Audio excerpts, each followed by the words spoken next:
ল'ৰাটো আজি 2 মাহ হ'ল GMC ট্ৰিটমেণ্ট কৰিছিলোঁ। GMC নিয়াৰ 1 সপ্তাহ পিছতে ব্লাড কেঞ্চাৰ বুলি ধৰাত পৰে।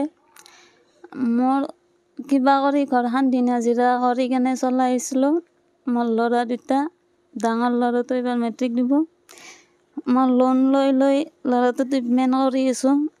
বৰ্তমান এনেকুৱা হৈ আছে আমাৰ আৰু অৱস্থা নাই ট্ৰিটমেণ্ট কৰিবৰ কাৰণে। মই MLA ছাৰৰ ঘৰতো 2-3 দিনমান গ'লোঁ। ল'ৰাটোক থৈ কেনে GMCৰ পৰা বাহিৰে আহিছিলোঁ, কিন্তু মই একদিনো লগ পোৱা নাই। এদিন ভৱেশ কলিতা ছাৰক লগ পালোঁ, এপ্লিকেশ্যন এখন দি আহিলোঁ। এতিয়ালৈকে কোনো সঁহাৰি পোৱা নাই। মই এটাই অনুৰোধ কৰোঁ, ভৱেশ কলিতা ছাৰ, দিগন্ত কলিতা ছাৰে যাতে মোক অসমৰ মুখ্যমন্ত্ৰী ছাৰৰ লগত লগ কৰি দিয়ে। সোনকালে যাতে মোক ফ্ৰী কৰি দিব পাৰে, মই ল'ৰাটোক ট্ৰিটমেণ্ট কৰিব পাৰোঁ।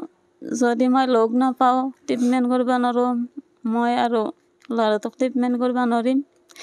মোৰ হাতত এনেকুৱা হৈছে, এতিয়াতো গাড়ী ভাড়াৰো সমস্যা হৈ আছে। 2 মাহ হ'লে আয়ুষ্মানৰ পৰাই অলপ পাইছোঁ, কিন্তু মানে কি বহুত মানুহ লাইন পাতি থাকিব লাগে। ৰাতিপুৱা লাইন পাতিলে গধূলি হয়। মই ট্ৰিটমেণ্টখিনি ভালকৈ কৰিব পৰা নাই। RBSK কাৰ্ড বাচ্ছাৰ কাৰণে ফ্ৰী হয়, কিন্তু এইখনো লিংক হোৱা নাই, কিহৰ কাৰণে হোৱা নাই মই গম নাপাওঁ। মই আজিও গৈছিলোঁ RBSK কাৰ্ডখনৰ লাগি ফ্ৰী কৰিব পাৰোঁ নেকি, কিন্তু আজিও নহ'ল। আজিও মই ঘূৰি আহিলোঁ। যাতে মোক মুখ্যমন্ত্ৰী ছাৰে অকণমান সহায় কৰি দিয়ে, স্বাস্থ্যমন্ত্ৰী ছাৰে অকণমান সহায় কৰি দিয়ক, মই যাতে ল'ৰাটো ভাল কৰিব পাৰোঁ। যদি ছাৰহঁতে মোক সহায় নকৰে, মোৰ আৰু কোনো উপায় নাই আৰু। মই এটাই অনুৰোধ কৰোঁ যে আমাৰ ৰঙিয়া সমষ্টিৰ মন্ত্ৰী মাননীয় ভৱেশ কলিতা ডাঙৰীয়াদেৱ, কমলপুৰ সমষ্টিৰ বিধায়ক মাননীয় দিগন্ত কলিতা ডাঙৰীয়াদেৱক মই এটাই আহ্বান জনাইছোঁ যে মই দিন হাজিৰা কৰি খোৱা মানুহ, মোৰ কোনো উপায় নাই। যিখিনি মানে ধন টকা পইচা আছিল গোটেইখিনি আদায় হ'ল।